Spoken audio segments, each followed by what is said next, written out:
صل علی محمد وآل رحم اللہ من یقرأ الفاتحہ بسم اللہ الرحمن الرحیم الحمد للہ رب العالمین الرحمن الرحیم مالک یوم الدین ایاک نعبد و ایاک نستعین اہدنا الصراط المستقیم صراط الذین انعمت علیہم غیر المغضوب علیہم ولا الضالین بسم اللہ الرحمن الرحیم قل هو اللہ احد اللہ الصمد لم یلد ولم یولد ولم یکن له کفوا احد بسم اللہ الرحمن الرحیم قل هو اللہ احد اللہ الصمد ولم یکن له کفوا احد بسم اللہ الرحمن الرحیم قل هو اللہ الصمد ولم یکن له کفوا احد اللهم اغفر للمؤمنین والمؤمنات والمسلمین والمسلمات الاحیاء منهم والاموات اللهم تابع بیننا وبینهم بالخیرات انک مجیب الدعوات انک علی کل شیء قدیر برحمتک یا ارحم الراحمین اللهم صل علی محمد وآل اعوذ باللہ من الشیطان اللعین الرجیم بسم اللہ الرحمن الرحیم الحمد للہ الذی یخلق ولم یخلق ویرزق ولا یرزق ویطعم ولا یطعم ثم الصلاة والسلام علی عبدک ونبیک وصفیک ورسولک وخیرتک من الخلق ابی القاسم محمد صلی علی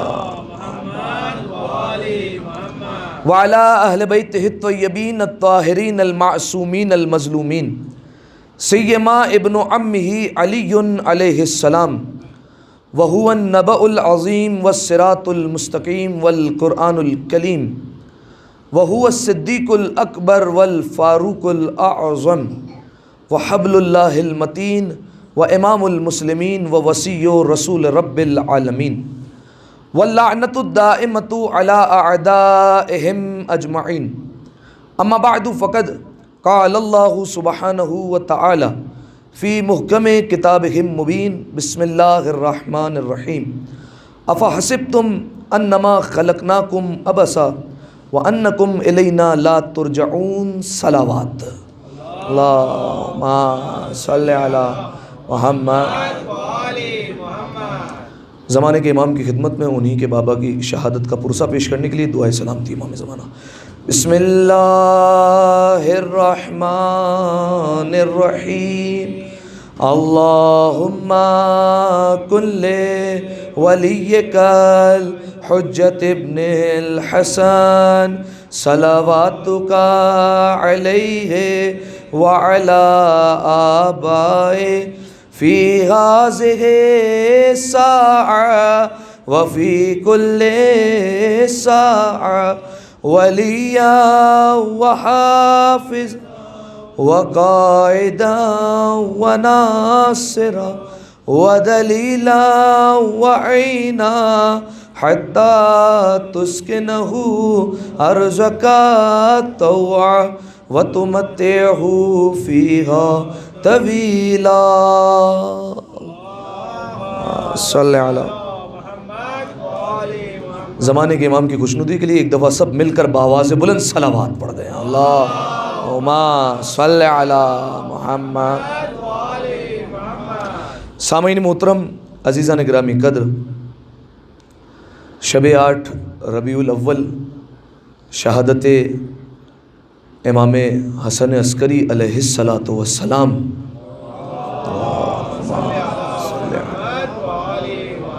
مناسبت سے اس بابرکت اور روحانی مجلس عزا کا انعقاد کیا گیا ہے۔ سامعین محترم امام کی مظلومیت یہ کہ امام کو 28 برس کے سن میں اس دنیا میں زہر دے دیا گیا اور مولا اس دنیا سے پردہ فرما گئے، اور دوسری طرف امام کی یہ بھی مظلومیت ہے کہ یہ وہ امام ہے کہ جن کا تذکرہ ہماری مجالس میں بہت ہی کم کیا جاتا ہے، صرف شہادت کی تاریخ پر اور ولادت کی تاریخ پر فقط اور فقط امام کا تذکرہ ہوتا ہے، اس کے علاوہ امام کا تذکرہ نہیں کیا جاتا۔ لیکن بہرحال جس طریقے سے دوسرے ائمہ علیہ السلام کی پہلے شہادت نہیں منائی جاتی تھی اور اب منائی جانے لگی، انشاءاللہ ایک دن وہ بھی آئے گا کہ 11ویں امام کی مناسبت سے بھی سہ روزے، خمسے اور عشرے منعقد کیے جائیں گے۔ جیسے چھٹے امام کے لیے پہلے عشرہ نہیں ہوا کرتا تھا، لیکن اب آپ دیکھیں تو مسقط میں اور دوسری جگہوں پر عشرہ ہوتا ہے باقاعدہ، اور اس عشرے کا نام ہوتا ہے عشرہ صادقیہ، ٹھیک ہے۔ اسی طریقے سے جب قوم بیدار ہوتی ہے اور جب شعور پروان چڑھتا ہے تو اس کے بعد آہستہ آہستہ اہل بیت علیہ السلام کا تذکرہ بڑھتا جاتا ہے۔ لہٰذا سامعین محترم، چونکہ یہ وہ امام جن کا تذکرہ بہت ہی کم ہوتا ہے، لہٰذا آج کوشش یہ رہے گی کہ امام کے حالات زندگی پر تھوڑی سی گفتگو ہو، امام کی زندگی میں جو اہم واقعات ہیں صرف وہ آپ کی خدمت میں پہنچا دوں، کیونکہ ظاہر ہے مکمل زندگی تو امام کی کبھی بھی نہیں پہنچائی جا سکتی، کیونکہ امام پروردگار عالم کے رازوں میں سے ایک راز ہوا کرتا ہے، لہٰذا مکمل تو کوئی بھی سمجھ نہیں سکتا، نہ ہی درک کر سکتا ہے، لیکن جتنا کاسہ علم میں جو ہے وہ علم موجود ہے اور جتنی گنجائش ہے وقت میں، اتنا آپ کے سامنے میں بیان کروں گا، اور حالات زندگی کے حوالے سے ہی ہماری گفتگو رہے گی۔ سامعین محترم، دیکھیے 11ویں امام 10 ربیع الثانی 232 ہجری کو اس دنیا میں مولا تشریف لائے، مدینہ منورہ میں مولا متولد ہوئے 10 ربیع الثانی 232 ہجری، اور 8 ربیع الاول 260 ہجری کو مولا اس دنیا سے چلے گئے۔ تو 232 سے 260 کا حساب لگا لے، کتنا سن بن گیا مولا کا؟ 28 برس کا مختصر سا سن بن گیا۔ دیکھیے سامعین محترم، ائمہ علیہ السلام میں سے سب سے کم عمر امام ہے 9ویں امام، امام جواد، 25 برس صرف اور صرف عمر مبارک ہے، اور اس کے بعد جو سب سے کم عمر مبارک ہے وہ 11ویں امام کی ہے، ٹھیک ہے۔ 11ویں امام کی عمر مبارک میں اختلاف ہے، کیونکہ ولادت کی تاریخ میں کچھ اختلاف پایا جاتا ہے، بعض کہتے ہیں کہ امام کی عمر مبارک 29 سال تھی، بعض کہتے ہیں کہ نہیں 26 سال تھی، بعض کہتے ہیں 28 برس تھی، لیکن بہرحال جو معتبر قول ہے اور جو مشہور قول ہے وہ یہی کہ 11ویں امام 28 برس کی عمر میں اس دنیا سے پردہ فرما گئے۔ لیکن سامعین محترم، اس مختصر سی زندگی میں بھی مولا نے بہت ساری قیدیں دیکھی، بہت سارے زندان دیکھے، اور مولا کا گھر جو تھا سامرہ میں وہ بھی گھر نہیں تھا بلکہ وہ قید ہی تھی، کیونکہ وہ گھر حکومت کی نگرانی میں رہا کرتا تھا، ہمیشہ حکومت کے جاسوس اس گھر کے پاس رہتے تھے اور مولا پر نظر رکھی جاتی تھی۔ لہذا سامعین محترم، 11ویں امام مختلف زندانوں میں رہے، لہذا حکومت وقت کی کوشش رہی کہ کسی طریقے سے 11ویں امام کو منظر عام پر نہ آنے دیا جائے۔ اس کی وجہ میں بھی انشاءاللہ عرض کرتا ہوں کہ 11ویں امام سامنے نہ آئے، ٹھیک ہے، 11ویں امام کو پردے میں رکھا جائے۔ لیکن سامعین محترم، میں یہ کہوں گا انہوں نے 11ویں امام کو تو پردے میں رکھ لیا، لیکن امام کے کمالات کو پردے میں نہ رکھ سکے۔ امام کے کمالات لوگوں کے سامنے کھل کر آتے رہے کہ امام کے کیا کمالات ہیں۔ سامعین محترم، مختصر سی زندگی 28 برس، لیکن آپ دیکھیے مکمل کمالات سے بھری ہوئی ہے، فضائل ہی فضائل ہیں، معجزات ہی معجزات امام نے دکھائے ہیں، اور ایسے ایسے معجزات کہ عقل انسانی دنگ رہ جائے کہ یہ ایک بشر کر سکتا ہے۔ سامعین محترم، دیکھیے امام کی پیدائش میں نے کہا مدینہ منورہ میں ہوئی۔ جب امام 6 برس کے ہوئے تو امام نے مدینہ سے ہجرت فرما لی سامرہ کی طرف، ٹھیک ہے۔ سامرہ دیکھیے یہ مخفف کر دیا گیا، نام کو چھوٹا کر دیا گیا، ورنہ اس شہر کا نام پہلے سامرہ نہیں تھا، بلکہ اس شہر کا پہلے نام تھا سر من رعا، ٹھیک ہے، یہ اس شہر کا پورا نام تھا۔ کیوں؟ وجہ یہ تھی کہ یہ شہر بہت خوبصورت تھا اس زمانے میں، دجلہ جو دریا تھا وہ اس شہر سے گزرتا تھا اور ہریالی ہی ہریالی ہر طرف تھی، لہذا اس شہر کا نام تھا سر من رعا، ٹھیک ہے۔ یعنی کیا مطلب؟ سرہ یعنی خوش ہوا، من رہا جس نے اس شہر کو دیکھا، لہذا اس شہر کا نام پہلے یہ تھا، جو بھی دیکھتا تھا مسرور ہو جاتا تھا کہ اتنا خوبصورت شہر، لیکن پھر اس نام کو مخفف کر دیا گیا، چھوٹا کر دیا گیا تاکہ کہنے میں آسانی ہو، اس لیے سے کہا گیا سامرہ۔ تو 10ویں امام نے اور 11ویں امام نے ہجرت فرمائی مدینہ سے سامرہ کی طرف۔ کیوں؟ اپنے اختیار سے نہیں، ہمارے ائمہ علیہ السلام کا طریقہ کار یہ رہا ہے کہ کبھی بھی اپنی مرضی سے ہجرت نہیں فرمائی، بلکہ مصلحت خدا ہوتی تھی اس وجہ سے، اور دوسرا حکومت کا دباؤ ہوتا تھا، لہذا کون چاہے گا کہ اپنے جد کی قبر سے جو ہے وہ رخصت ہو جائے، لہذا 10ویں امام اور 11ویں امام اپنی زندگی وہیں بسر کرتے تھے۔ لیکن متوکل اس زمانے میں بادشاہ تھا، متوکل وہ بادشاہ کہ جسے یزید ثانی کہا جاتا ہے، ٹھیک ہے۔ ایک بنو امیہ میں یزید آیا اور ایک بنی عباس کا یزید، متوکل عباسی، اسے یزید ثانی کہا جاتا ہے۔ اس کے بے شمار مظالم ہیں، اور اس کا سب سے اہم جو ظلم تھا وہ یہ تھا کہ اس نے کئی مرتبہ قبر امام حسین علیہ السلام کو مسمار کرنے کی کوشش کی تھی، کئی مرتبہ جو ہے وہ دریاؤں کو کاٹ دیا تاکہ وہ قبر کے اوپر سے گزر جائے، کئی مرتبہ جانوروں کو لایا گیا، وہ ایک بالکل الگ تاریخ ہے، انشاءاللہ 10ویں امام کی شہادت کی مجلس میں کبھی آپ کے سامنے عرض کروں گا۔ لیکن اس کے یہ کئی کارنامے تھے۔ اس نے 10ویں امام کو خط لکھا، اور 10ویں امام کو خط دیکھیے کیسے لکھا، الفاظ سنیے۔ کہتا ہے مولا، ہم آپ کے دیدار کے منتظر ہیں، آپ ہمارے شہر آ جائیے، آپ مدینہ میں کیا کر رہے ہیں؟ یہاں پر لوگ آپ کے منتظر ہیں، لوگ آپ سے ہدایت پانا چاہتے ہیں، لہٰذا آپ مدینہ کو خیر آباد کہیے اور ہمارے پاس آ جائیے، میں آپ کا بہترین استقبال کروں گا۔ سنتے جائیے، میں آپ کا بہترین استقبال کروں گا، میں آپ کو اچھی جگہ پر ٹھہراؤں گا، آپ کو مکمل احترام یہاں پر دیا جائے گا۔ امام نے خط پڑھا اور امام مسکرانے لگے خط کو پڑھ کر۔ وہ امام ہی کیا جو باتوں کے پیچھے ارادے نہ سمجھ سکے، لہٰذا جیسے ہی پڑھا فوراً سمجھ گئے۔ امام نے کہا جیسا جیسا اس نے لکھا ہے ویسا کچھ بھی نہیں ہونے والا، میں جانتا ہوں، لیکن مصلحت خدا ہے لہٰذا میں ہجرت کروں گا، صبر کروں گا۔ 11ویں امام کی عمر ہے 6 برس، لیا اپنے ساتھ اور مدینہ سے مولا چلے سامرہ کی طرف آ گئے۔ سامرہ میں ہونا کیا چاہیے تھا؟ خط لکھ کر بلایا، کم از کم خود ہاتھ ہو جاتا، لینے کے لیے آ جاتا، امام کو استقبال نہیں کرتا، عظیم الشان استقبال نہ ہوتا، لیکن جب خود خط لکھ کر بلایا ہے تو کم از کم لینے ہی آ جائے شہر تک۔ امام کو لینے کے لیے نہیں آیا، اس نے اپنے ایک نیج غلام کو لینے کے لیے بھیجا اور کہا کہ جاؤ تم امام کو لے کر آؤ۔ امام کو لینے کے لیے گیا وہ غلام، امام کے راستے میں جو بھی مذاق اڑایا گیا اور اس کے بعد امام کو یہ لے کر وہاں گیا جہاں غلاموں کو ٹھہرایا جاتا تھا، جس جگہ فقیروں کو، مسکینوں کو، غلاموں کو بٹھایا جاتا تھا اور ذلیل کیا جاتا تھا، وہاں پر امام کو بٹھا دیا گیا اور کہا آپ یہیں پر رہیں گے اور یہی آپ کی رہائش ہے، 10ویں امام اور 11ویں امام دونوں کو۔ اب دیکھیے حکومت وقت یہ سوچ رہی تھی کہ 10ویں امام کے چہرے پر اضطراب کے آثار نمایاں ہو جائیں گے کیونکہ ہم نے ایسی جگہ پر بٹھا دیا امام کو، وہ چاہ رہے تھے امام کو ہم ذلیل و رسوا کر رہے ہیں۔ لیکن امام سے جب ایک چاہنے والے نے پوچھا مولا آپ یہاں پر بیٹھے ہوئے ہیں، مولا یہ میری غیرت برداشت نہیں کر رہی، آپ چلیے میرے گھر پر چلیے۔ امام نے کہا نہیں ہمیں ضرورت نہیں ہے، فرمایا فقیروں میں بیٹھنے سے وہ گھبرائے جو محل عمرہ کرا ہو، فرمایا جو محلوں میں رہتا ہو وہ فقیروں میں بیٹھنے سے گھبرائے، لہذا ہمیں کوئی جو ہے وہ ہچکچاہٹ نہیں ہے، ہم یہیں پر صحیح ہیں۔ ہمارے جد نے آبا و اجداد نے فخر کیا ہے جب وہ فقیروں میں بیٹھا کرتے تھے، لہذا سامعین محترم 10ویں امام یہیں پر رہے۔ 11ویں امام کے اب حالات سنیے آپ، 6 برس کی عمر مبارک ہے۔ 11ویں امام سامرہ کی گلی میں ہے، دیکھیے توجہ رکھیے گا اور جب پہنچے وہاں تھوڑا سا جو ہے وہ وصول کیجیے گا۔ 11ویں امام گلی میں کھڑے ہوئے ہیں، بہلول دانا کا وہاں سے گزر ہوا، ٹھیک ہے، آئے دیکھا سارے بچے کھیل رہے ہیں، ہنسی مذاق کر رہے ہیں، لیکن امام کے چہرے پر ہنسی کے آثار نہیں ہیں۔ امام کیا کر رہے ہیں؟ امام مسلسل روئے جا رہے ہیں اور آنسو امام کے رخسار پر رواں ہیں، امام مسلسل رو رہے ہیں۔ تو بہلول دانا آئے، پہچانتے نہیں تھے کہ 11ویں امام ہیں، فرمایا اے شہزادے تم دوسرے بچوں کے ساتھ کیوں نہیں کھیل رہے؟ تم ان کے ساتھ شریک ہو جاؤ، ان کے ساتھ تم مل جاؤ اور کھیلو ان کے ساتھ، تم کیوں شریک نہیں ہوتے؟ تم کیوں رو رہے ہو؟ کیا انہوں نے تمہیں کھلونا نہیں دیا ہے جو ان کے پاس کھلونے ہیں؟ اگر تم کہو تو میں تمہیں نیا کھلونا دلا دوں۔ بہلول دانا نے جیسے ہی یہ کہا تو 11ویں امام نے سر اٹھا کر دیکھا اور فرمایا کہ بہلول دانا ہم اہل بیت کو اللہ نے کھیلنے کودنے کے لیے پیدا نہیں کیا ہے، اللہ نے ہمیں کھیلنے کودنے کے لیے پیدا نہیں کیا۔ جیسے ہی اہل بیت کا نام آیا بہلول دانا نے کہا کہ آپ کون ہیں؟ آپ کا اہل بیت میں سے تعلق ہے؟ آپ کس شاخ سے تعلق رکھتے ہیں؟ فرمایا میں حسن ابن علی ہوں، میں 10ویں امام کا بیٹا ہوں۔ 11ویں امام نے اپنا تعارف کروایا، بہلول دانا بیٹھ گئے، 11ویں امام کو سینے سے لگا لیا اور فرمایا کہ مولا آپ کیوں رو رہے ہیں؟ فرمایا بہلول ہمیں اللہ نے کھیلنے کے لیے تو پیدا نہیں کیا ہے، میں انہیں دیکھ کر رو رہا ہوں کہ ہمیں اللہ نے اطاعت اور عبادت کے لیے پیدا کیا ہے، لیکن یہ دیکھو دنیا داری میں کیسے مگن ہے، سارے کھیل میں مصروف ہے۔ اس کے بعد بہلول نے جب امام سے ایک کلام سنا، دیکھیے کلام الامام امام الکلام، امام کا جو کلام ہوتا ہے وہ تمام کلاموں کا سردار ہوا کرتا ہے، لہذا جب امام کی زبان سے یہ فکریں نکلے تو فوراً بہلول دانا نے کہا مولا ذرا کچھ نصیحت کے جملے ارشاد فرما دیجئے۔ امام نے 2 سے 3 اشعار پڑھے اور 2 سے 3 اشعار پڑھتے پڑھتے روایت کے جملے مولا اتنا روئے کہ امام کو غش آ گیا، امام گر گئے۔ بہلول دانا پریشان ہو گئے کہ یہ امام کو کیا ہو گیا۔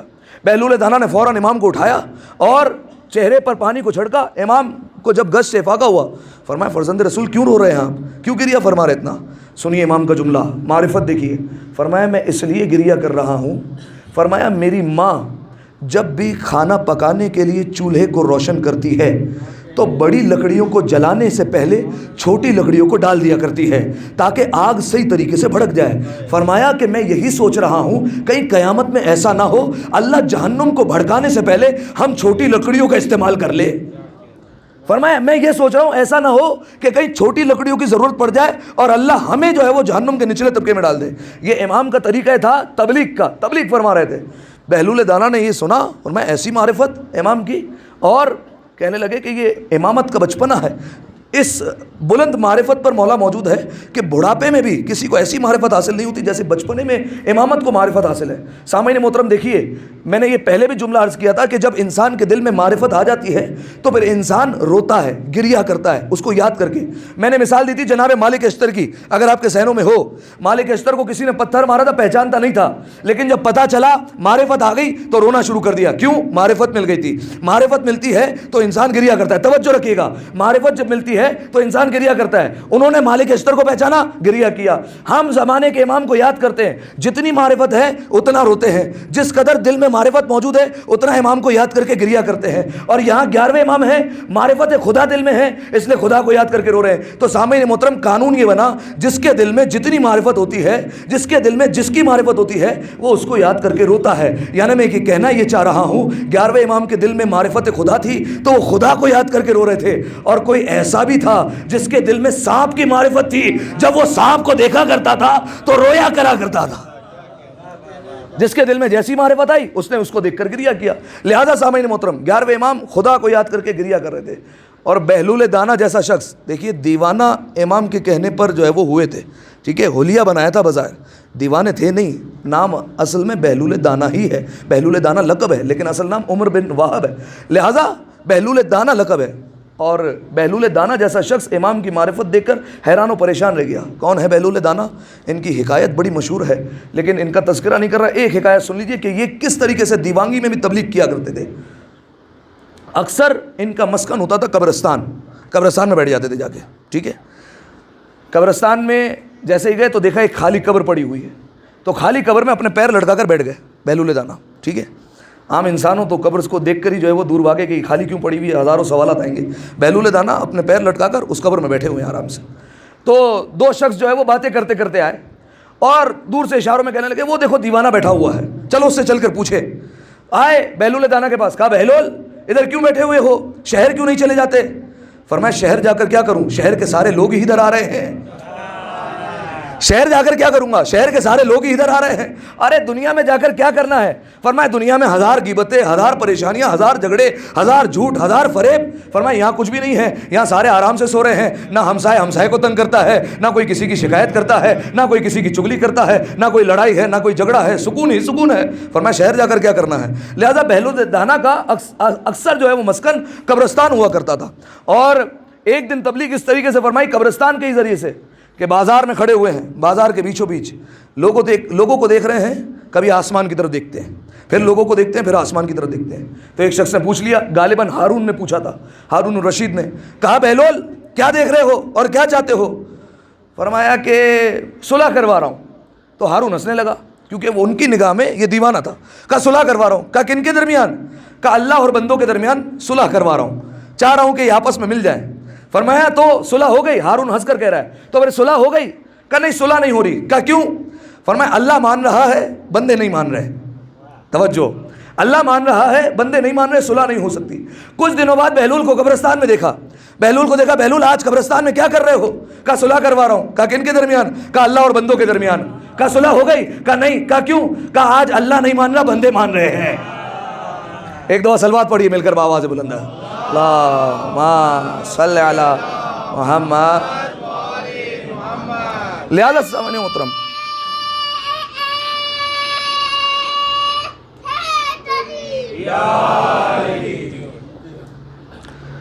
چھ برس کی عمر میں مولا آ گئے سامرہ، ٹھیک ہے۔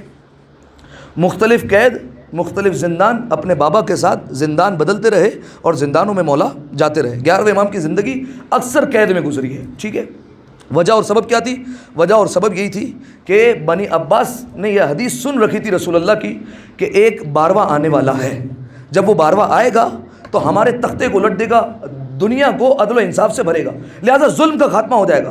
تو انہوں نے زیادہ تر ظلم کا نشانہ بنایا 11ویں امام کو کہ جب 11واں ہی نہیں ہوگا تو پھر 12ویں کی نوبت ہی نہیں آتی کہ 12واں دنیا میں آ جائے، لہذا زیادہ تر 10ویں امام سے بھی زیادہ مصیبتوں کا نشانہ بنایا گیا 11ویں امام کو۔ مختلف قید، مختلف زندان، مختلف پریشانیاں، حتیٰ کہ 11ویں امام اپنے شیعوں سے کہا کرتے تھے کہ دیکھو اگر میں راستے میں نکلوں خبردار مجھے کوئی سلام نہ کرنا،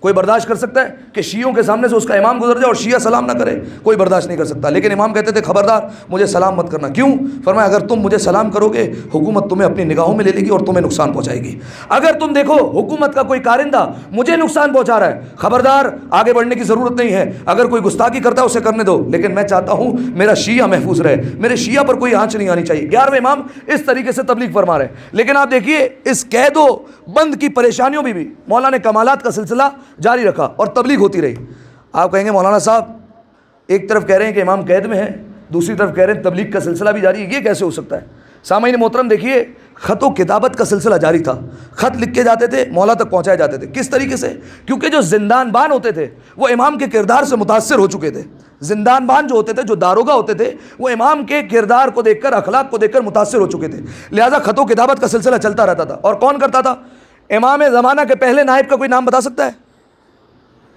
آگے نام عثمان بن سعید، یہ پہلے نائب تھے. یہ 11ویں امام کے بھی صحابی ہے، ٹھیک ہے. اور 11ویں امام فرمایا کرتے تھے ان کا قول میرا قول ہے، یہ جیسا کہتے ویسا کیا کرو. یہ 11ویں امام کے بھی صحابی تھے. لہذا یہ خط و کتابت کیا کرتے تھے، امام تک خط پہنچاتے تھے، امام سے خط لے کر لوگوں تک پہنچا دیا کرتے تھے. اور امام کی والدہ بھی یہی کام کیا کرتی تھی. جناب حدیثہ خاتون لوگوں کے خط لیتی تھی، 11ویں امام تک پہنچاتی تھی، 11ویں امام کے خط لوگوں تک پہنچایا کرتی تھی. لہذا سامعین محترم ایک شخص نے خط لکھا ہے امام کو، حسن ابن ظریف نام کا شخص، اس نے خط لکھا ہے امام کو. کیا خط میں لکھا؟ کہنے لگا کہ مولا آپ لوگ جو فیصلہ کرتے ہیں وہ شہادت کی بنیاد پر کرتے ہیں. کیا مطلب؟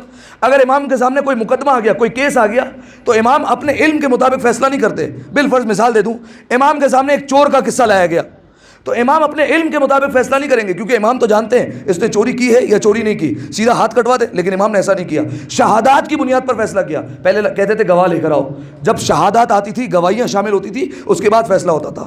تو ایک شخص نے سوال لکھا حسن ابن ظریف نام کا، اس نے 11ویں امام سے سوال کہا. کہنے لگا مولا یہ بتائیے آپ کا جو 12واں بیٹا آئے گا کیا وہ بھی اسی نظام کو کنٹینیو کرے گا، یعنی علم شہادات کی بنیاد پر فیصلہ کرے گا؟ تو 11ویں امام نے جواب دیا، فرمایا اے حسن ابن ظریف، جب ہمارا 12واں بیٹا آئے گا تو علم شہادات کی بنیاد پر فیصلہ نہیں کرے گا. فرمایا پھر؟ فرمایا وہ اپنے دل کے علم کی بنیاد پر فیصلہ کرے گا. فرمایا اس کے دل میں جو ہوگا اس کی بنیاد پر فیصلہ کرے گا. وہ اپنے علم میں دیکھے گا آیا اس نے یہ جرم کیا ہے یا جرم نہیں کیا، وہ اپنے علم کے مطابق فیصلہ کرے گا اور پھر فیصلہ سنا دیا کرے گا. لہذا سامعین محترم امام نے جواب دیا. اس کے بعد سنیے امام نے نیچے ایک اور سطر لکھی. فرمایا حسن ابن ظریف، میں جانتا ہوں تم نے ایک سوال کر لیا ہے لیکن ایک سوال تم لکھنا بھول گئے ہو. توجہ، فرمایا تم ایک سوال لکھنا بھول گئے ہو، لیکن میں جانتا ہوں کہ جب تمہیں خط ملے گا تو تمہیں یاد آئے گا کہ ارے ایک سوال تو میں پوچھنا ہی بھول گیا، پھر تم خط لکھو گے. اس سے بہتر کہ میں تمہیں پہلے ہی جواب دے دوں تاکہ تم جواب موصول کر لو. اور پھر اس کے بعد امام نے سوال لکھا. فرمایا اے حسن ابن ظریف، تمہارا سوال یہ ہے کہ اگر کوئی بیمار ہو جائے، اگر کوئی بخار ہو جائے تو اس کا تعویذ کیا ہے؟ دیکھو میں حسن عسکری تعویذ لکھ کر دے رہا ہوں، اور وہی آیت یا نارو کونی بردم و سلام علی ابراہیم، فرمایا اس آیت کو گلے میں پہن لو، مریض کو شفا مل جائے گی. لہذا سامعین محترم 11ویں امام نے غیب کے علم کا دعویٰ بھی کیا کہ دیکھو ہم اللہ کے وہ نمائندے ہیں جن کے پاس غیب کا علم موجود ہے. امام نے جواب دے دیا. خط ملا، وہ اصحاب سارے مسجد میں بیٹھے ہوئے تھے، ٹھیک ہے توجہ رکھیے گا، سارے اصحاب مسجد میں بیٹھے ہوئے. خط ملا تو ایک دشمن اہل بیت بھی وہاں بیٹھا تھا. اس نے کہا تمہارے امام کیا علم رکھتے ہیں؟ انہوں نے کہا بے شک. کہا تمہارے امام کو تو میں اس وقت مانوں گا جب ہم خط لکھیں، لیکن خط کیسے لکھیں؟ بغیر سیاہی کے، یعنی خالی قلم چلا رہے ہیں. نام سنا ہے انویزیبل پین کا، جو بچے جو ہے وہ چیٹنگ میں اور پھروں میں استعمال کرتے ہیں، ٹھیک ہے، وہ انویزیبل پین اس پہ لائٹ مارتے تو جو ہے وہ نظر آتا ہے. تو وہ کہا کہ بغیر سیاہی کے لکھیں گے، خالی قلم سے. جب خالی قلم سے لکھیں گے اور ان کے پاس پہنچے گا، اگر وہ جواب دے دیں تو پھر ہم مان لیں گے. انہوں نے کہا ٹھیک ہے. اب جو بھی سوال تھا، بہرحال سوال تاریخ میں نہیں ہے، لیکن انہوں نے سوال لکھا. سنیے گا، سوال لکھا خالی قلم سے، سوال کا جو ہے وہ پہنچا دیا امام تک، خط پہنچ گیا امام تک. واپسی جواب بھی آیا اور اسی سوال کا جواب ہے جو لکھا ہوا تھا. لیکن کمال یہ تھا کہ اس کے اوپر اس شخص کا نام لکھا تھا جس نے یہ دعویٰ کیا تھا کہ اگر تمہارا امام ایسا کر دے تو امام مان لوں گا. توجہ، اس شخص کا نام لکھا تھا، اور خالی نام نہیں لکھا تھا، ساتھ میں باپ کا نام بھی لکھا تھا. توجہ، کا ساتھ میں باپ کا نام بھی لکھا تھا. جب اس نے نام دیکھا تو فوراً شیعہ ہو گیا، کلمہ پڑھ لیا. تو اس سے پوچھا کہ کیسے کلمہ پڑھ لیا؟ فرمایا اگر میرے باپ کا یہ ٹھیک نام نہ بتاتے تو میں کلمہ کیسے پڑھ لیتا؟ فرمایا انہوں نے مجھے وہی نام بتایا جو میری ماں نے مجھے بتایا تھا. لہذا سامعین محترم فوراً ایمان لے آیا. تو 11ویں امام کا اس طریقے سے خط و کتابت کا سلسلہ چلتا رہا. آئیے اب 11ویں امام کی زندگی میں کچھ کام اور کچھ اہم امور ایسے تھے جو امام نے انجام دیے. ٹھیک ہے, 2 سے 3 میں عرض کر کے انشاءاللہ منزل مصائب پر چلا جاؤں گا. پہلا کام جو سب سے اہم امام نے کیا وہ یہ کہ 11ویں امام نے اپنی زندگی میں قرآن کی حفاظت کی. ٹھیک ہے, توجہ رکھیے گا. 11ویں امام نے اپنی زندگی میں قرآن مجید کی حفاظت کی. وہ زمانہ ایسا تھا جس وقت قرآن کو خطرہ تھا, کیونکہ ایک شخص تھا جس کا نام تھا اسحاق کندی. کیا نام تھا بھائی؟ تھوڑا زور سے بولیں تاکہ پتہ چلے آپ سن رہے. کیا نام تھا؟ اسحاق کندی. یہ نام تھا بندے کا, اور یہ 20 سال سے ایک کوشش میں لگا ہوا تھا. اور وہ کوشش کیا تھی؟ یہ کوشش کر رہا تھا کہ قرآن کو کسی طریقے سے جھٹلا دیا جائے. لہٰذا اس نے اپنی ایک کتاب لکھنا شروع کی, اور اس کتاب کا موضوع رکھا التناقض فی القرآن, کہ قرآن ٹھیک نہیں ہے بلکہ قرآن کے معنی میں آپس میں ٹکراؤ پایا جاتا ہے. قرآن ایک جگہ کچھ کہتا ہے, دوسری جگہ کچھ کہتا ہے, لہذا قرآن ٹھیک نہیں ہے. قرآن کی ایک آیت کچھ کہتی ہے, دوسری آیت کچھ کہتی ہے, لہذا ٹکراؤ نہیں ہے. اور اس نے دلیل کیا دی؟ دلیل دینے لگا کہ 23 برس تک قرآن نازل ہوتا رہا ہے, تو کیا رسول اللہ کو پتا کہ 23 برس پہلے کیا کہا تھا, 23 برس بعد کیا کہہ دیا؟ لوگ تھوڑی تحقیق کرتے ہیں. لہذا کہ قرآن ایک جیسا نہیں ہے, قرآن میں ٹکراؤ پایا جاتا ہے. قرآن کا اس نے پھر مثالیں دی, فرمایا یہ ایک آیت ہے اس کا معنی یہ دوسری آیت ہے اس کا معنی یہ, ان دونوں میں ٹکراؤ پایا جاتا ہے, لہذا قرآن ٹھیک نہیں ہے. اور کتاب کا موضوع رکھا التناقض فی القرآن. 20 سال سے کوشش کر رہا تھا. کتاب منظر عام پر نہیں آئی تھی, لیکن لوگوں میں یہ بات پھیل گئی تھی کہ یہ قرآن کے مقابلے پر ایک کتاب آنے والی ہے. اسلام ڈگمگانے لگا, لیکن خلافت نے اس زمانے میں جو حکومت تھی اس نے کوئی کوشش نہیں کی. بھائی حکومت وقت کوئی کوشش تو کرتی قرآن کو بچانے کے لیے, قرآن کی عزت کو بچانے کے لیے کوئی کوشش تو کی جاتی. نہ اس شخص کو بلا کر تازیانے مارے گئے کہ بھائی تم قرآن کے خلاف کام کر رہے ہو. لیکن میں دعوے سے کہتا ہوں اگر وہ فضیلت اہل بیت لکھ رہا ہوتا تو اسے بلا کر تازیانے مارے جاتے کہ تم یہ کیوں کر رہے ہو. لیکن جب قرآن کی آبرو جا رہی ہے تو جاتی رہے, خلافت کو کوئی پرواہ نہیں, حکومت کو کوئی پرواہ نہیں. 20 سال تک وہ کتاب لکھتا رہا, منظر عام پر نہیں آئی, اور یہ کہا جا رہا تھا کہ اب یہ چھپنے والی ہے. 11ویں امام کا ایک شاگرد تھا, امام کو یہ بات پتہ چلی. امام نے اسے بلایا, فرمایا ایک کام کرو, تم اسحاق کندی کے شاگرد ہو جاؤ. فرمایا مولا کیوں؟ میں آپ کے دروازے سے وابستہ ہوں. فرمایا نہیں, تم اس کے شاگرد ہو جاؤ, میں تمہیں بتاؤں گا وجہ کیا ہے. لیکن شاگرد ایسا ہونا کہ اپنا اعتماد جما لو, وہ تم پر بھروسہ کرنے لگے. کہا ٹھیک ہے مولا. اس نے یہ کیا, اسحاق کندی کے پاس روز جاتا ہے, جی حضوری کرتا ہے, پیروں پر ہاتھ رکھنا, استاد آپ کیسے ہیں, سوالات پوچھنا, جو اس کی کتابیں تھیں اس کو لائبریری میں سیٹ کرنا, صفائی کرنا, اس طریقے سے کرتا تھا. ایک عرصہ گزرا, آیا امام کے پاس, کہا مولا اسحاق کندی اب مجھ پر پورا بھروسہ کرتا ہے. اب یہ سمجھ آتا کہ امام کہیں گے اتنا بھروسہ ہے تو اس کی وہ کتاب لے کر آؤ اور اسے پھاڑ دیتے ہیں. وہ امام ہی کیا جو اس طریقے سے دھوکے سے جوابات دے. لہٰذا سامعین محترم, امام نے کہا اب تو اس سے ایک سوال کر لینا. فرمایا وہ سوال کیا ہے؟ سوال سنیے گا, اگر سوال سنیں گے تو واقعے کا لطف آئے گا. کہا سوال کیا ہے؟ کہا ایک سوال کر لینا, اس سے یہ پوچھنا کہ یہ جو تو قرآن کے معنی لکھ رہا ہے اور بتا رہا ہے کہ آپس میں ٹکراؤ ہے, یہ قرآن کے معنی تیرے ذہن کی ایجاد ہے یا اللہ نے تجھے خود آ کر بتائے ہیں؟ توجہ, یہ قرآن کے معنی جو تو لکھ رہا ہے کہ ان دونوں میں ٹکراؤ پایا جاتا ہے, یہ تو خود اپنے ذہن سے بنا رہا ہے یا تجھے خود اللہ نے بتایا ہے آ کر؟ اگر تیرے ذہن کی ایجاد ہے تو اللہ کہہ سکتا ہے کہ میرا کلام ہے, میرا حق ہے, میں بتاؤں گا اس کا مطلب کیا ہے, تو کیوں مطلب نکال رہا ہے؟ اور اگر ایسا نہیں, تیرے ذہن کی ایجاد نہیں, اللہ نے بتایا ہے, تو پھر بتا تیری اللہ سے ملاقات کب ہوئی ہے؟ توجہ, فرمایا یہ بتا تیری اللہ سے ملاقات کب ہوئی ہے؟ شاگرد آیا اسحاق کندی کے پاس, کہا استاد ایک سوال ہے. کہا کیا؟ پوچھو.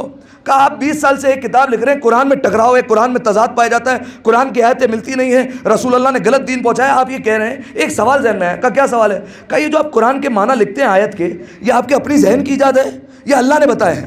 اگر آپ کے اپنے ذہن کی ایجاد ہے تو پھر اللہ کو کہنے کا حق ہے, دوسرا کہہ سکتا ہے کہ بھائی تو میرے کلام کے معنی کیسے نکال رہا ہے؟ اور اگر اللہ نے بتایا ہے تو اللہ سے ملاقات کب ہوئی ہے؟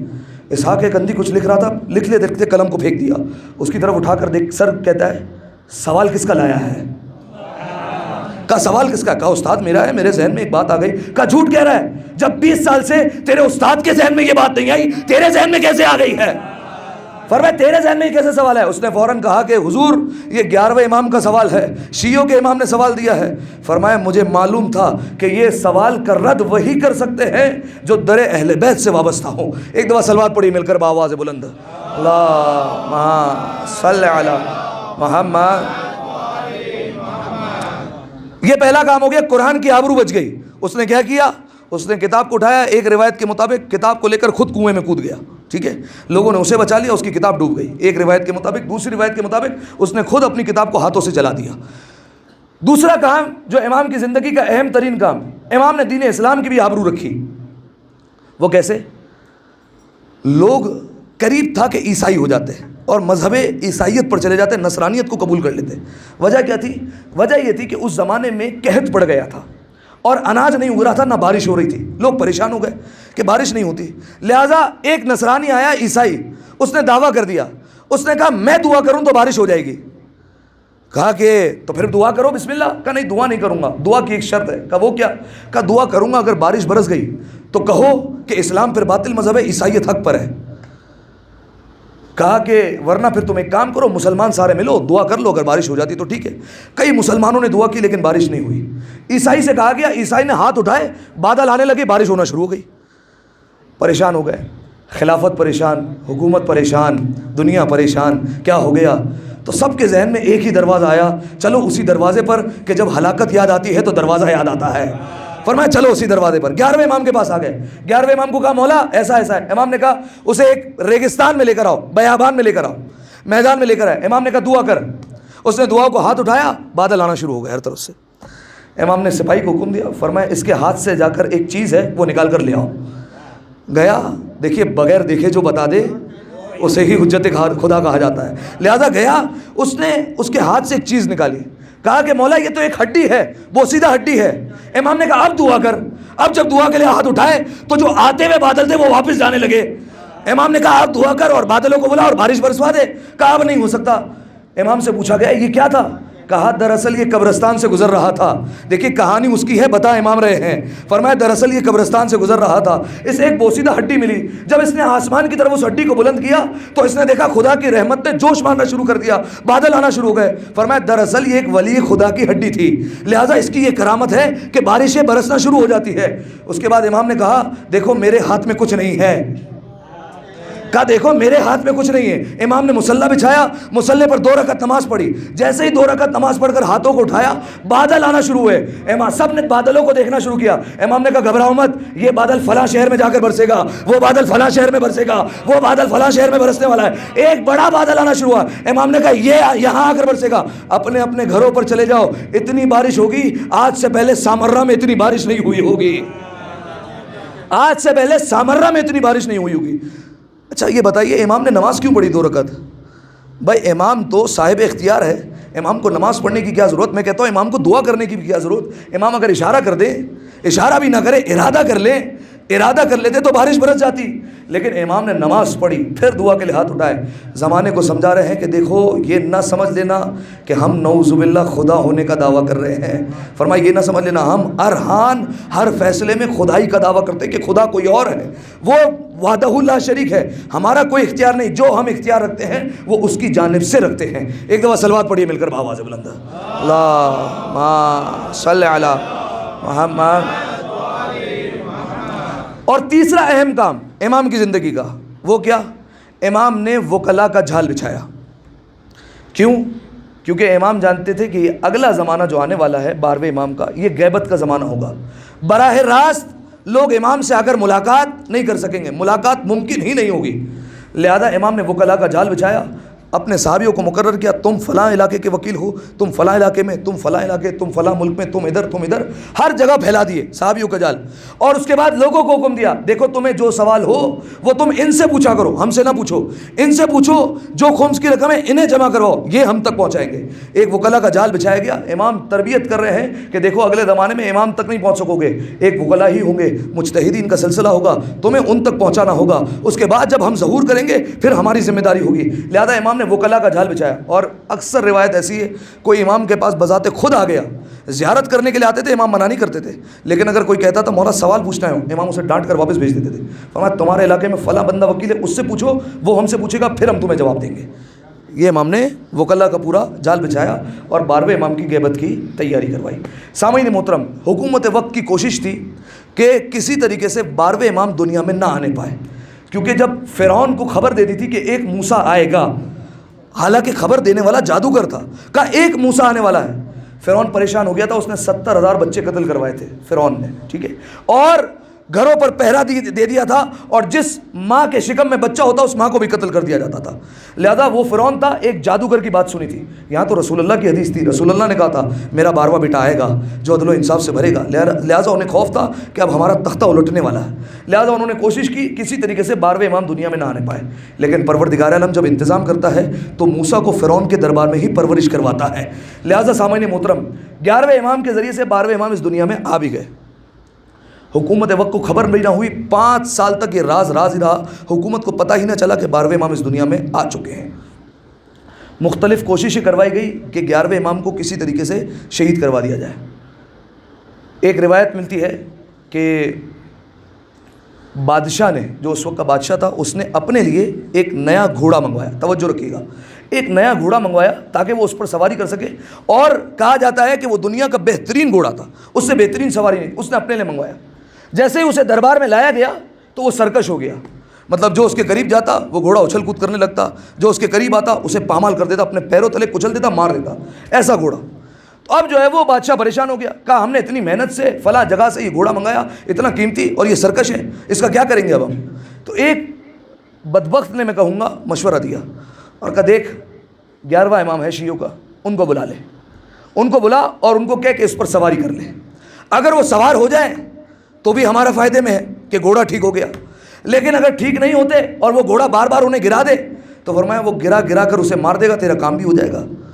فرمایا ہاں یہ ٹھیک ہے۔ لہذا 11ویں امام کو بلایا گیا، 11ویں امام آئے، جیسے ہی دربار میں پہنچے تو کہا کہ فرزند رسول آج آپ کو ایک عجیب کام کے لیے بلایا ہے۔ فرمایا کیا؟ فرمایا اس گھوڑے پر سواری کر رہی ہیں۔ فرمایا لیکن ایک مسئلہ یہ ہے کہ یہ سرکش ہو چکا ہے۔ فرمایا جو بھی آتا ہے وہ اس کو کچل دیتا ہے، لہٰذا ہم نے چاہا کہ ہم آپ کے ذریعے سے اس کی افتتاح کریں۔ دیکھیے مکاری، ہم آپ کے ذریعے سے اس کی اوپننگ کرنا چاہتے ہیں، آپ آئیے۔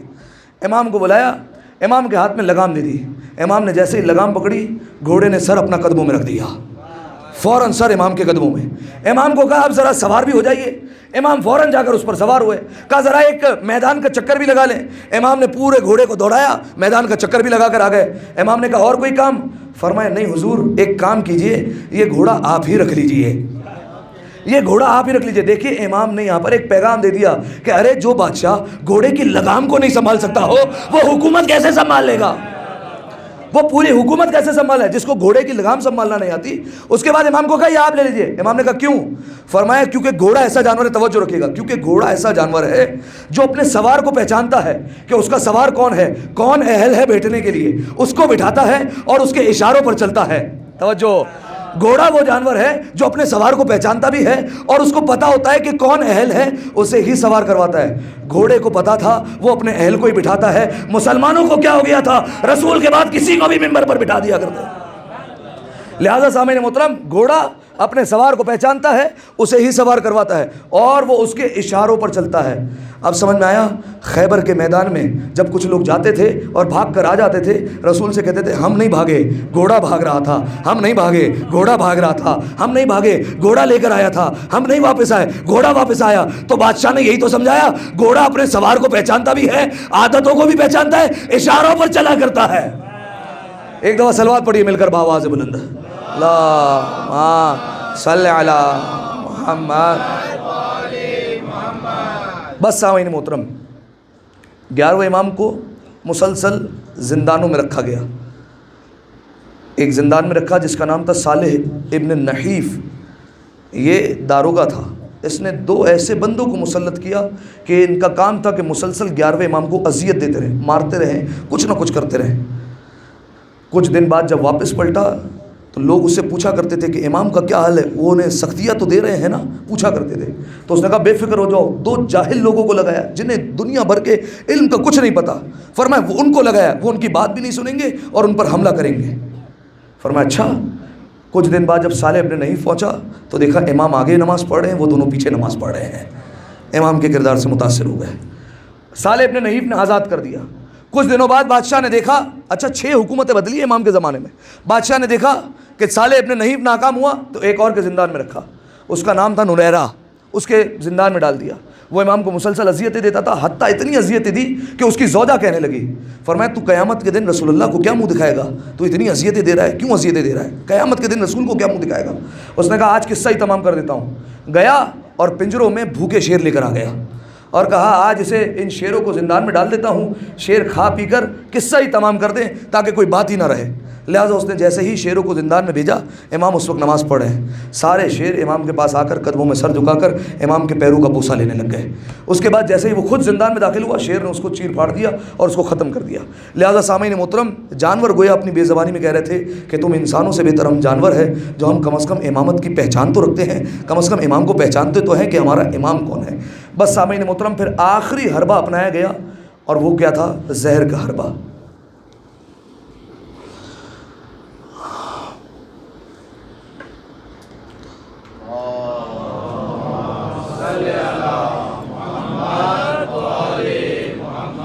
اس سے بہتر صلوات پڑھیں گے میرے گھر۔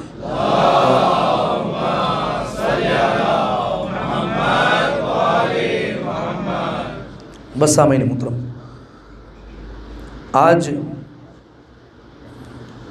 آخری شب ہمارے رونے کی، الوداعی شب جس میں ہمیں گریہ کرنا ہے، اور آج پرسہ ہمیں دو ہستیوں کو دینا ہے۔ توجہ میری جانب رکھیے اور اپنے دلوں کو مائل کیجیے مصائب کی طرف اور روتے جائیے۔ آج دو ہستیوں کو پرسہ دینا ہے۔ پہلی ہستی جناب فاطمہ زہرا سلام اللہ علیہا، ان کو پرسہ دینا ہے کہ اے شہزادی، کبھی آپ کے کسی بیٹے کو کربلا میں مار دیا گیا، کبھی کسی بیٹے کے جنازے میں تیر مار دیے گئے، بی بی کبھی آپ کے کسی بیٹے کو بغداد کے پل پر رکھ دیا گیا، کبھی کسی کو مشہد میں زہر دلوا دیا؟ اے شہزادی، آئیے آج ایک اور بیٹے کی شہادت ہونے والی ہے، 11ویں امام کا جنازہ اٹھنے والا ہے، آج ہم آپ کو اس بیٹے کا بھی پرسہ دیتے ہیں۔ اور کس ہستی کو پرسہ دینا ہے؟ اور پرسہ دینا ہے ہمیں زمانے کے امام کو، کیونکہ آج زمانے کے امام کی یتیمی کا دن ہے۔ عزادارو دیکھیے، جب ہم امام موسی کاظم کی شہادت پر روتے ہیں تو 8ویں امام کو پرسہ دیتے، لیکن فرق یہ ہوتا ہے کہ دونوں ہستیاں دنیا میں نہیں ہیں۔ لیکن آج 11ویں امام کا پرسہ دیں گے، 12ویں امام ہمارے موجود ہیں۔ ہو سکتا ہے ہمارا 12واں امام اسی مجلس میں آیا ہو اور دیکھ رہا ہو کہ کون میرے بابا کا مجھے پرسہ دے رہا ہے۔ عزادارو بس اپنی صداؤں کو بلند کیجیے گا۔ میں ایک جملہ کہتا ہوں، آج وہ یتیم ہونے والا ہے جو سکینہ کی یتیمی پر رویا کرتا تھا، آج اس کی یتیمی کا دن ہے۔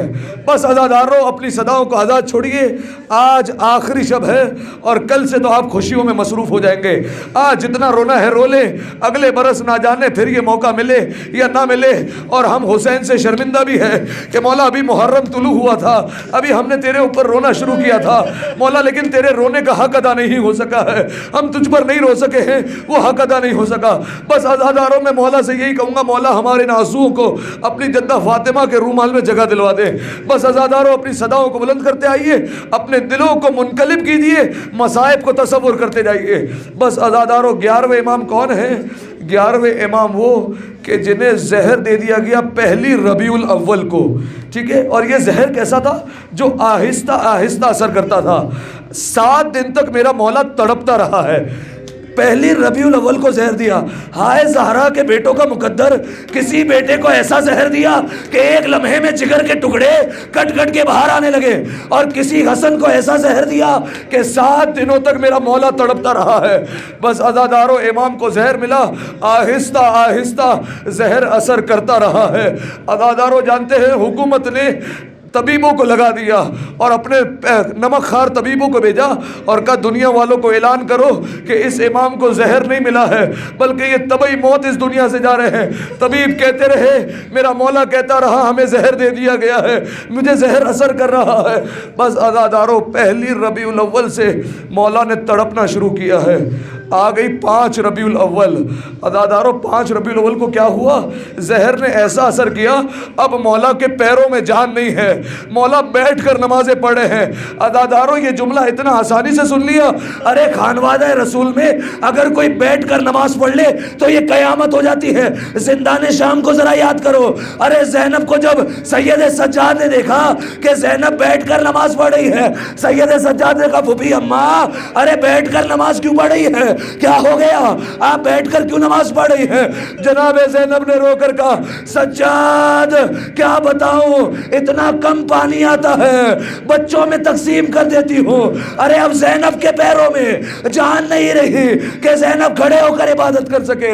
اجرکم اللہ، اجرکم الزہرا۔ شہزادی آپ کو کوئی غم نہ دے سوائے غم اہل بیت کے۔ صداؤں کو بلند کیجئے، چھٹے امام کا حکم ہے، چوتھے امام کا حکم ہے، ہمارے غم میں ایسے رویا کرو جیسے ایک بوڑھی ماں جوان کے لاشے پر روتی ہے۔ پوچھا گیا مولا ایسے کیوں گریا کرے؟ کہا جب بھی میری پھوپھی زینب روتی تھی انہیں کوئی تازیانے مارتا تھا، انہیں کوئی تکلیف دیا کرتا تھا۔ ارے ہمارے رونے پر پابندی نہیں، اپنی صداؤں کو بلند کریں، مصائب فقط سنے نہیں محسوس کیجئے۔ بس عزادارو، یہ تو 5 ربیع الاول کی بات ہے کہ مولا بیٹھ کر عبادت کر رہے ہیں۔ 7 ربیع الاول آ گئی، اب میرا مولا بستر پر لیٹا ہوا ہے، کھڑا بھی نہیں ہوا جاتا، لیٹے لیٹے اشارے سے عبادت ہو رہی ہے۔ ایک بار رات ڈھلی، فجر نمودار ہونے کو ہے، آ گئی عزادارو 8 ربیع الاول۔ جیسے ہی 8 ربیع الاول آنی تھی، امام ذرا سوچیے تو صحیح نا، زمانے کے امام پردے میں ہے، کیا حالت ہو رہی ہوگی؟ اپنے بابا کے پاس آ بھی نہیں سکتے، غیبت کا پردہ ڈلا ہوا ہے، بابا کا حکم تھا باہر نہیں آنا، کیسے سوچ سوچ کے بابا کو روتے ہوں گے ہمارا زمانے کا امام۔ بس عزادارو 8 ربیع الاول آئی، امام نے خادم کو کہا ذرا پانی لے کر آنا۔ خادم گیا، پانی لے کر آیا، امام نے ہاتھوں میں پکڑا، پانی کو قریب کیا، ارے ہاتھوں میں راشا آیا، پانی کا ظرف گرا، امام بستر پر گرے۔ انا للہ و انا الیہ راجعون۔ ارے 11واں امام دنیا سے پیاسا چلا گیا۔ ارے امام کہتے ہوئے گئے ہوں گے اے میرے جد حسین، جب آپ پیاسے گئے میں بھی دنیا سے پیاسا جاؤں گا۔ بس عزادارو ایک وقت وہ آیا، ہمارے زمانے کا امام پردے سے باہر آیا، دوڑتے ہوئے اپنے بابا کو سینے سے لگایا، بابا بابا مجھے یتیم کر دیا۔ عزادارو میں کہوں گا مولا آپ 5 برس کے ہیں، صرف مولا کی عمر 5 برس ہے، مولا آپ 5 برس کے ہیں، آپ کے بابا کا سایہ اٹھ گیا، مولا آپ یتیم ہو گئے۔ مولا لیکن ایک بات بتائیے مولا، جب آپ یتیم ہوئے کسی نے آپ کے بالوں کو تو نہیں پکڑا ہے، کسی نے آپ کو تماچے تو نہیں مارے؟ ہائے حسین کی سکینہ جب 4 برس کے سن میں یتیمہ ہوئی، ارے کسی نے اس بچی کو تماچے مارے، کسی نے درے مارے؟ اجرکم اللہ، اجرکم الزہرا۔ شہزادی کوئی غم نہ دے، یہی حق گریہ کرنے کا صدا بلند کرتے آئیے۔ بس عزادارو امام زمانہ آ گئے، اپنے بابا کا غسل و کفن کیا ہے، اپنے بابا کی نماز بھی پڑھائی ہے۔ میں کہوں گا مولا غیبت کے پردے میں تھے لیکن آ گئے، غسل و کفن بھی دے دیا، نماز بھی پڑھا دی۔ سلام سید سجاد پر۔ ارے بابا کا لاشا ریت پہ پڑا دیکھ رہے تھے، نہ غسل دے سکتے ہیں نہ کفنا سکتے ہیں۔ ارے کوئی پوچھے مولا سے مولا غسل کیوں نہیں دیتے؟ سید سجاد کہیں گے ارے میرے پاس پانی ہوتا میرا اصغر پیاسا تھوڑی جاتا، ارے میرے پاس کپڑا ہوتا میری پھوپھی برہنہ سر نہ ہوتی۔ اجرکم اللہ، اجرکم الزہرا۔ بس عزادارو سب اہتمام ہوا، امام حسن عسکری کا جنازہ چلا۔ سنیے گا مصائب کا جملہ، جنازہ چلا، واحد جنازہ جتنا شان سے یہ جنازہ اٹھائے اولاد رسول میں کوئی جنازہ اس شان سے نہیں اٹھا۔ سارے علماء، فقہا، حکومت وقت، بادشاہ خود دکھاوے کے لیے جنازے میں شامل ہوا۔ جانتے کہاں دفنایا؟ امام علی النقی کے پہلو میں، بابا کے پہلو میں دفن کر دیا۔ لیکن میں ہاتھوں کو جوڑ کر کہوں گا مولا آپ نے وصیت کی تھی، آپ کو بابا کا پہلو مل گیا۔ ہائے حسن مجتبیٰ وصیت کی تھی نانا کے برابر میں دفن کرنا، ارے حسن کے جنازے میں 70 تیر مار دیے، گھر سے نکلا ہوا جنازہ واپس پلٹ کر آیا، زینب نے تیر کھینچے، انا للہ و انا الیہ راجعون۔ اما اسے تم نے چکیا پیس کر پالا تھا۔ اجرکم اللہ، اجرکم الزہرا۔ عزادارو ذرا تصور کیجئے، آج آخری مجلس ہے نا، شام وطن کے بھی مصائب سن لیجئے کچھ تاکہ امام حسین کی بارگاہ میں پرسہ دے سکے۔ بس عزادارو جانتے ہیں امام حسن عسکری چلے گئے. نہ جانے قبر رسول پر کب کب زلزلہ آیا ہوگا. جب بھی کوئی دنیا سے گیا قبر رسول پر زلزلہ آیا ہوگا. اور ذرا سوچئے اس وقت کیسا زلزلہ آیا ہوگا جب زینب مصائب پڑھ رہی ہوں گی. عزاداروں بس یہ لٹا ہوا قافلہ واپس مدینہ آ گیا. ارے جیسے ہی مدینہ دیکھا ارے لیلا کو علی اکبر یاد آیا, فروا کو قاسم یاد آیا. ارے رباب نے گود کو دیکھا, رباب سوچ رہی ہوں گی ارے سغرا کو کیا بتاؤں گی. عزاداروں ایک بی بی ہے جس کے 4 بیٹے کربلا میں شہید ہو گئے, نام ام البنین ہے, لیکن یہ بی بی اپنے بچوں کا نہیں پوچھتی. یہ کہتی ہے مجھے حسین کا بتاؤ, میرے حسین کا کیا ہوا. جنت البقیع جاتی ہے, 4 قبروں کے نشان بناتی ہے, کہتی ہے یہ میرے بیٹے کی قبروں کی نشان ہے. اس کے بعد ایک اور قبر بناتی, کہتی ہے یہ میرے حسین کی قبر کا نشان ہے. 4 قبروں کو مٹا کر کہتی تھی دیکھو میرے بچوں میں تم پر نہیں روں گی. ارے تمہاری ماں زندہ ہے, ارے حسین کی ماں نہیں ہے, حسین پر کون گریہ کرے گا. اجرکم علی اللہ, اجرکم علی الزہرا. بس عزادارو ایک مرتبہ شہزادی زینب رسول اللہ کے روضے پر گئی. روایت کا جملہ ہے شہزادی نے تبرکات کو کھولا اور اس کے بعد حسین کا خون بھرا کرتا نکالا اور اپنے نانا رسول اللہ کی قبر پر وہ کپڑا رکھ دیا. عزاداروں زینب نے مصائب پڑھنا شروع کیے. نانا یہ اس حسین کا کرتا ہے جسے سینے پر سلاتے تھے, نانا جس کے گلے کا آپ بوسہ دیتے تھے, نانا جسے آپ چوما کرتے تھے, ارے اس حسین کو مار دیا. اس کے بعد شہزادی نے کہا اے نانا اگر نامحرموں کا مجمع نہ ہوتا, نانا ابھی بازوؤں سے ردا ہٹا کر بتاتی, نانا انہی بازوؤں میں رسیاں باندھ کر شہر در شہر پھرایا گیا. آخری جملہ عزاداروں رات کی تاریکی میں جناب زینب نے امام سجاد سے کہا بیٹا سجاد میں اپنی ماں کی قبر پر جانا چاہتی ہوں. عزاداروں رات کی تاریکی میں جناب زینب اپنی ماں کی قبر پر چلی ہے. عزاداروں آپ جانتے ہیں نا ماں اور بیٹی کا کیسا رشتہ ہوتا ہے, بے تکلف والا رشتہ ہوتا ہے. بیٹی جو کسی کو نہیں بتاتی ماں کو بتا دیا کرتی ہے. عزاداروں رات کی تاریکی میں زینب ماں کی قبر پر آئی, ارے کرتا رکھا, ماں کی قبر پر زلزلہ آیا, کہنے لگی اماں فقط کرتا دیکھا, ارے برداشت نہ ہوا. آپ کی زینب 70 قدموں سے دیکھتی رہی, قاتل خنجر چلاتا رہا. اس کے بعد کہنے لگی اماں ایک امانت لے کر گئی تھی اماں, اسے زندان شام میں چھوڑ دیا ہے اماں سکینہ کو وہی دفن کر دیا.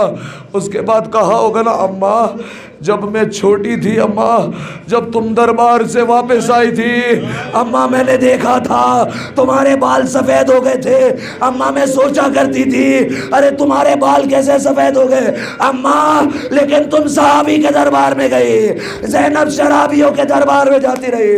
عزاداروں آخری رات آ گئی, اے مولا حسین, اے شہزادی زہرا, ہم آپ سے شرمندہ ہیں. ارے حسین پر رونے کا حق ادا نہ ہو سکا. آج ہمارا پرسہ قبول کیجئے, اکبر کا پرسہ لیجئے, اصغر کا پرسہ لیجئے, سکینہ کو تماچے کا پرسہ لیجئے, قاسم کا پرسہ, حسین کا پرسہ, زینب کی چنتی ہوئی چادر کا پرسہ, مولا سب کا پرسہ قبول کر لیجئے. بچے جو اگلے برس ہم ہیں اور یہ غم پر ہے, جو چل بسے تو یہ اپنا سلام آخر.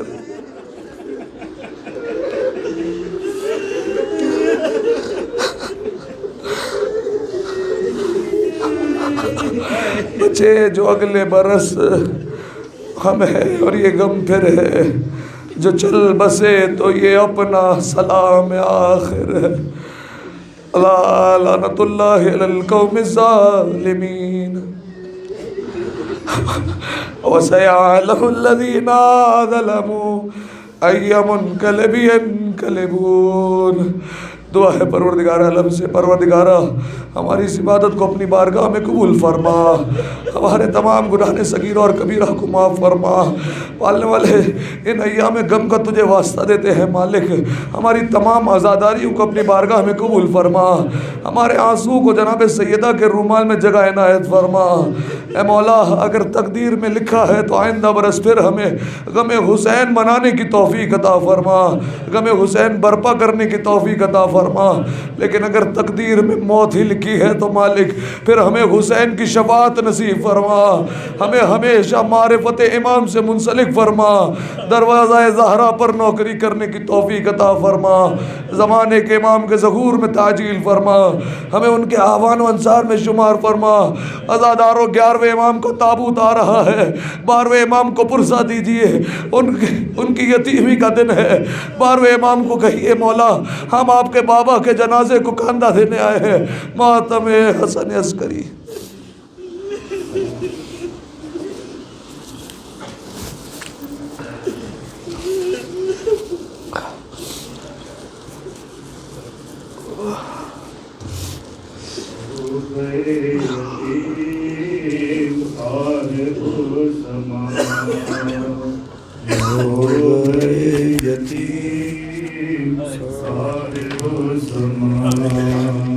الغیاث ہے رب دو جہاں، الغیاث ہے رب دو جہاں، ہو گئے یتیم صاحب زمان۔